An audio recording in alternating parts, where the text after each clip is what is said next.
Every single day, billions of people eat over 500 billion grams of sugar. That's enough sugar to fill up 91,000 school buses. That's enough sugar to replace every grain of sand at this beach. And still have some left over. But it's not entirely our fault, because companies add sugar to everything, even quote-unquote healthy foods. It's hiding in granola bars, salad dressings, pasta sauces, yogurts. They know if it tastes good, we'll buy more. So they sneak in sugar where we least expect it. And the worst part is, they don't even have to use the word sugar. They're allowed to use words like maltodextrin, cane juice, corn syrup solids, and dextrose. But when you look up what dextrose is, it's just sugar. And I'm a victim of all of this. I track everything I eat, and I had one day where I ate almost 300 grams of sugar. And since I'm not trying to have an early demise, I'm gonna be cutting out all sugar for the next 7 days. If I consume even 1 gram of sugar, I not only lose the challenge, but I also prove to myself once and for all that I really am an addict.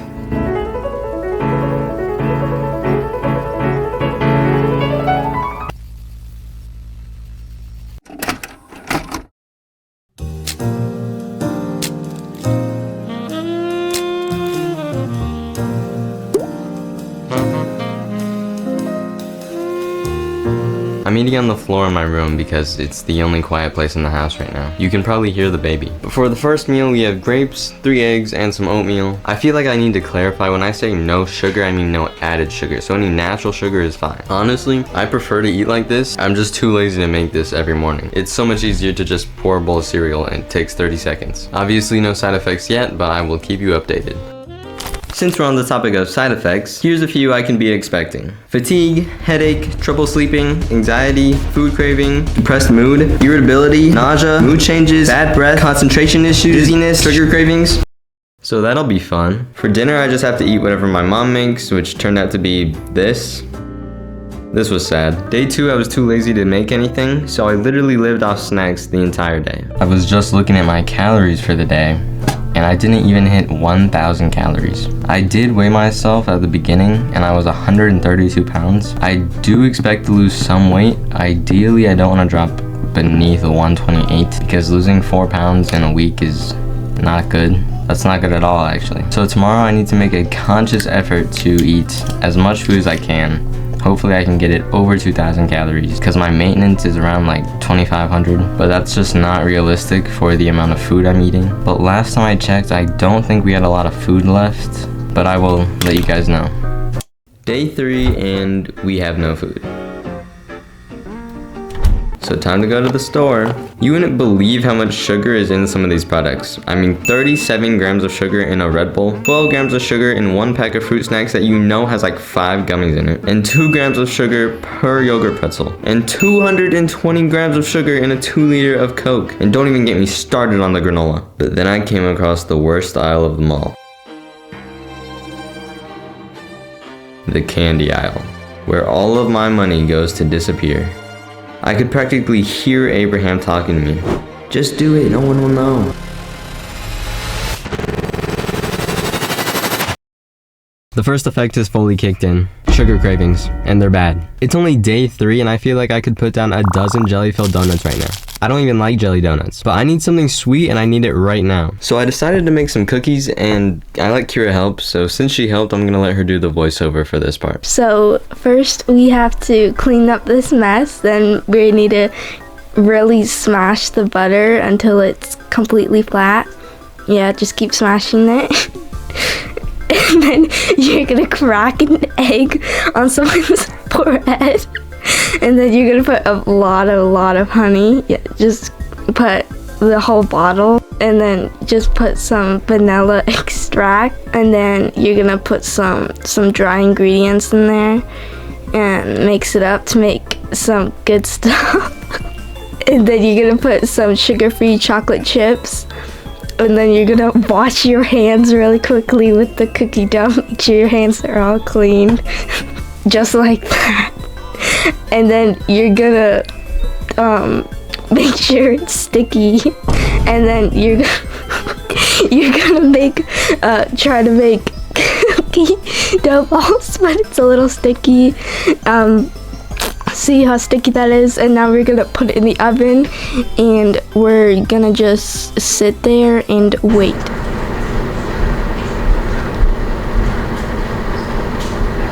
Now we're gonna take them out and we're gonna try them and rate them. It tasted okay, then it kind of tastes like flour. It's a little dry. Okay, pause. So even though the cookies were pretty dry, they did satiate my cravings. But the whole reason I got these cravings were because of how sugar affects your brain. Every time you eat sugar, it triggers your dopamine receptors, and every time your dopamine receptors get triggered, they make something known as the happy hormone. Other things that trigger your dopamine receptors are things like scrolling online and drugs.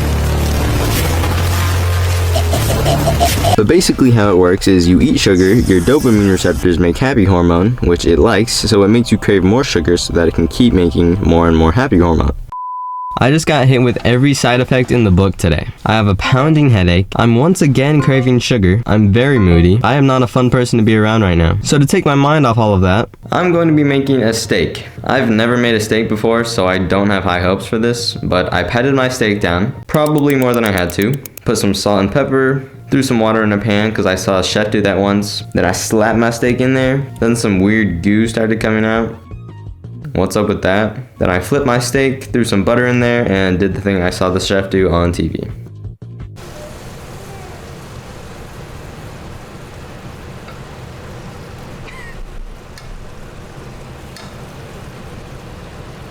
It's burning. It looks okay. Like, I honestly thought it was gonna turn out worse. But the inside is what really matters. Well, it's definitely well done.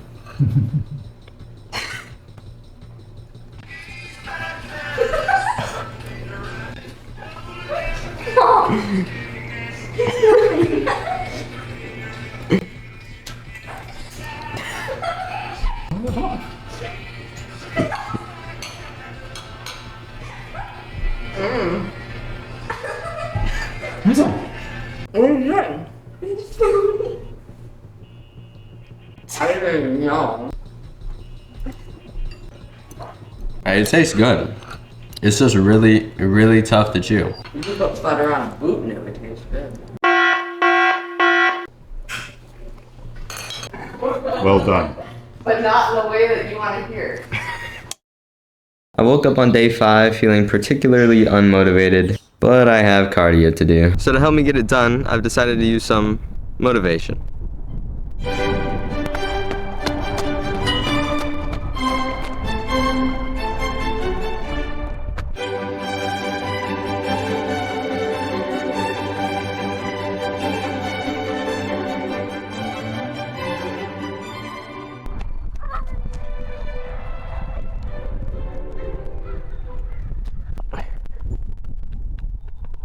There's nothing in it. It was a trick.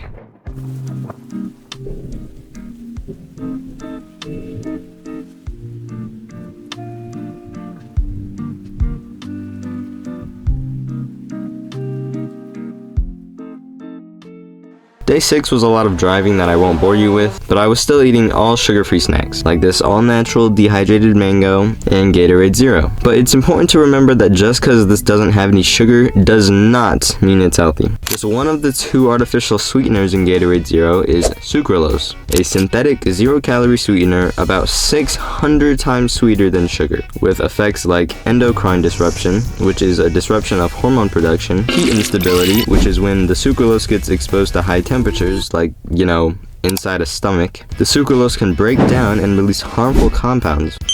There's also some research that it could be a possible carcinogenic, which means it literally causes cancer. And remember, that's one of the 2 sweeteners. Day 7, I got to go to my first ever NFL game. And best of all, it was Monday Night Football.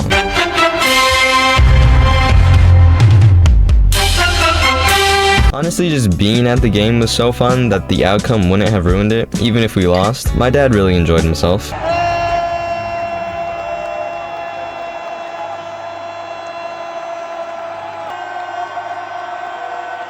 Obviously, I couldn't eat any of the snacks at the stadium because they all had sugar, but who cares? Sam Darnold is throwing absolute dimes to JSN. And we ended up getting the win, which just made the whole night that much better. And I got a ton of signatures, so the night was a massive success, minus one little part.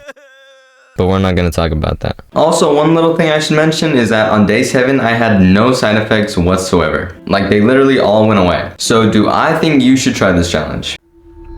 No, because I think you should stop eating sugar entirely. I know. As crazy as that sounds, it's just objectively right. You will live a healthier and probably longer life if you stop eating sugar. But I'm a hypocrite because even though I'm saying this, I'm not gonna stop eating sugar. I'm eating Cheerios the first thing tomorrow morning. So if you don't quit sugar, I don't really blame you. I love it too.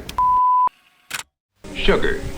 In 1742, it sold for $2.75 a pound on world markets. Only the wealthy could afford to enjoy it. Today, it is but one example of hundreds of items in daily use by the people of America and the world.